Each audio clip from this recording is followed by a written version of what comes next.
Power of nature.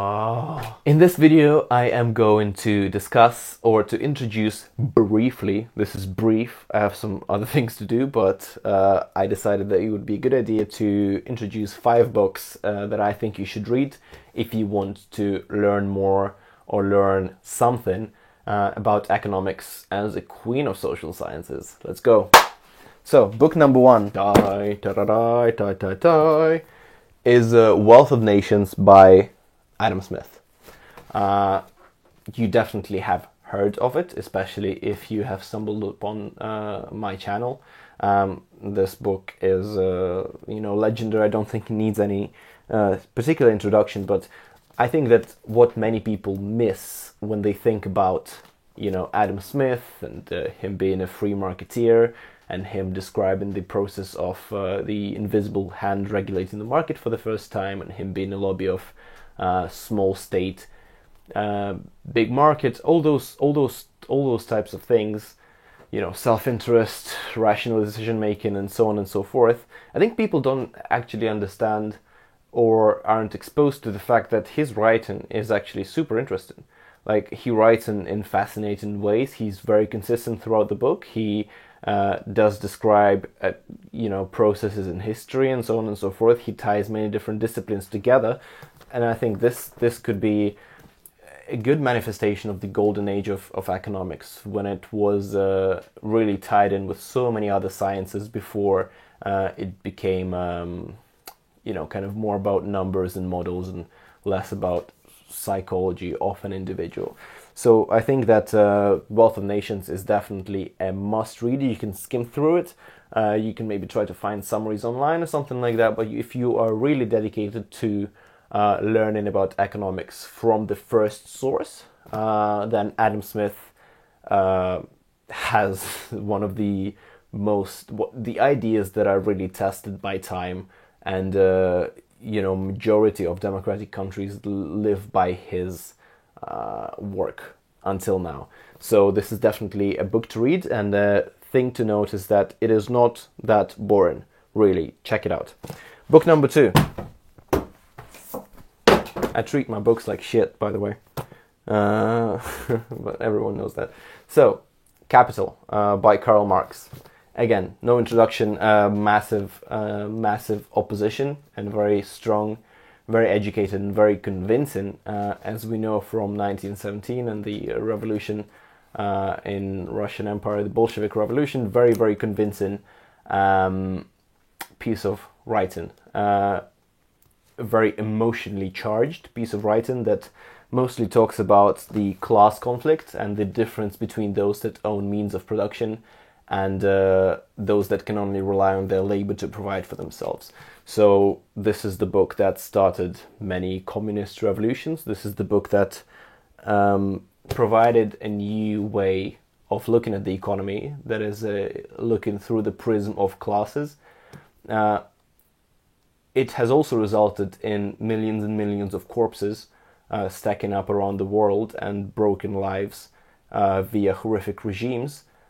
But intellectually, I think after reading Adam Smith, reading Karl Marx is also something that you should strongly consider, even if you disagree with those views. And I'm not endorsing any particular participant of this race of the best economic books. Anyways, also very interestingly written, and with Karl Marx, while he was writing, I think it was a conscious effort of making it more emotional, making it really vividly horrific at some points in the book. Like, some of the sentences, some of the paragraphs are pretty charged and pretty stark and very aggressive, sometimes even bloody. Like, it is an interesting read for sure, so something for you to consider. Book number 3 is this. John Maynard Keynes. Keynes was a leading economic thinker in beginning to mid 20th century. He was right about so many things, He was right about the Great Depression. He was right about the gold standard. He was right about the way Britain should have managed their currency. He was right about reparations against Germany after the First World War. So many things that were put forward by Keynes were practiced by many different countries for the good bulk of 20th century. This particular book is the general theory of employment, interest and money.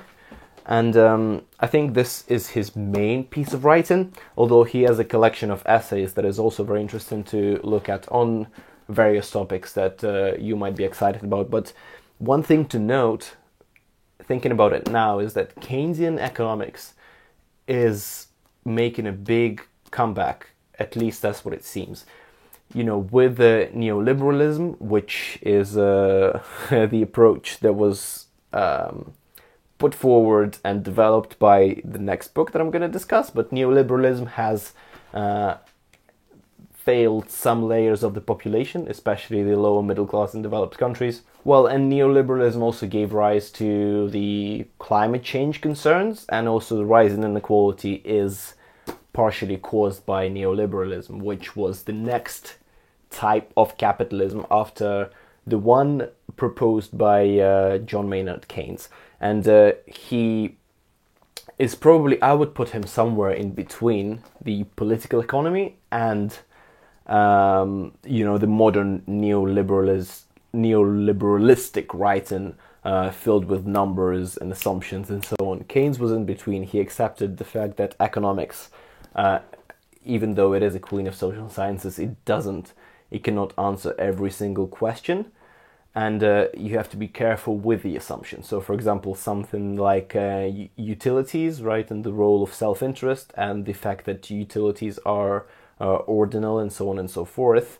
He didn't quite share those views with, I think it was Bentham that actually proposed the approach of, utility maximization and utility ranking among people.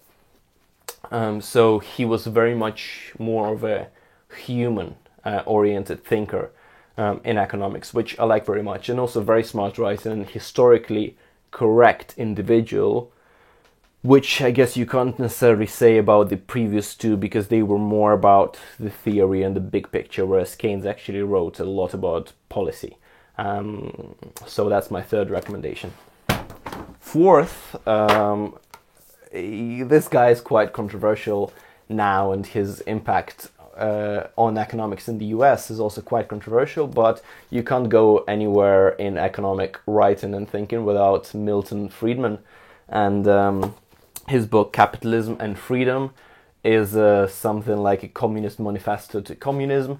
Well, it's much more thought through than Communist Manifesto. That is like a few pages of inconsistent writing, but this is really kind of the Bible of modern capitalism, and he talks about so many different things. He talks about inequality, he talks about monetary controls, talks about fiscal policy, talks about possible alleviation of poverty, talks about universal basic income. He talks about many things that are very, very, very, very, very relevant to us now. So regardless of where you are on the left to right spectrum in politics, Milton Friedman was a massive figure from Chicago School of Economics. Chicago School of Economics? No, University of Chicago, yeah. The Department of Economics. If you are not into reading, I mean, I don't understand why you're watching this video, but if you're not into reading, you can also check out his videos on YouTube on many different things. Sorry, apologies. On many different things, including stuff like inheritance, including inequality, including climate, and so on and so forth. Well, one possible way of redistributing the wealth without affecting the incentives to earn as much income as possible is simply to have a 100% inheritance tax. But since that won't affect the incentives, it's only after the person's dead anyway. I beg your pardon. I'm afraid, I don't know the family you come from. I don't, but as you grow up, you will discover that this is really a family society and not an individual society. We tend to talk about an individualist society, but it really isn't. It's a family society. And the greatest incentives of all, the incentives that have really driven people on, have largely been the incentives of family creation, a family of pursuing, of establishing their families on a decent system. What is the effect of 100% inheritance tax? The percent of 100% inheritance tax is to encourage people to dissipate their wealth in high living. What's the harm in that? But this is another definitely fascinating read. And the last one is a bit different from the previous four.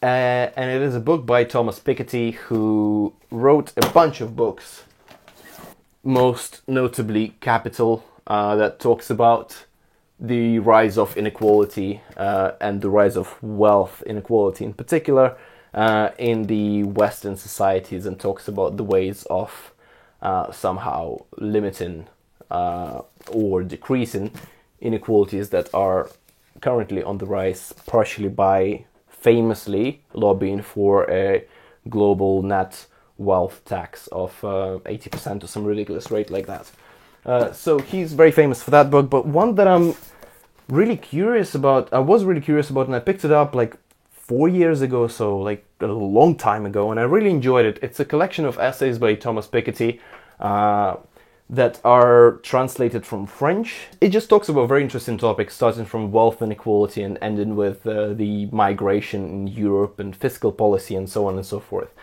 So this is a nice, neat collection of essays about different things in economics that I think you must be interested in if you're watching this video. So these are the 5 books, and again, Wealth of Nations by Adam Smith, Capital by Karl Marx, Theory of Interest, Employment and Money, General Theory of Employment, Interest and Money by Keynes, Milton, Friedman, Capitalism and Freedom, and Thomas Piketty, Chronicles, a collection of essays. So these are the 5 books that I would suggest you should read if you want to learn more about economics, and this would mark the end of this video. So I hope that it was interesting to you, and I hope that you read at least 1 or at least 0.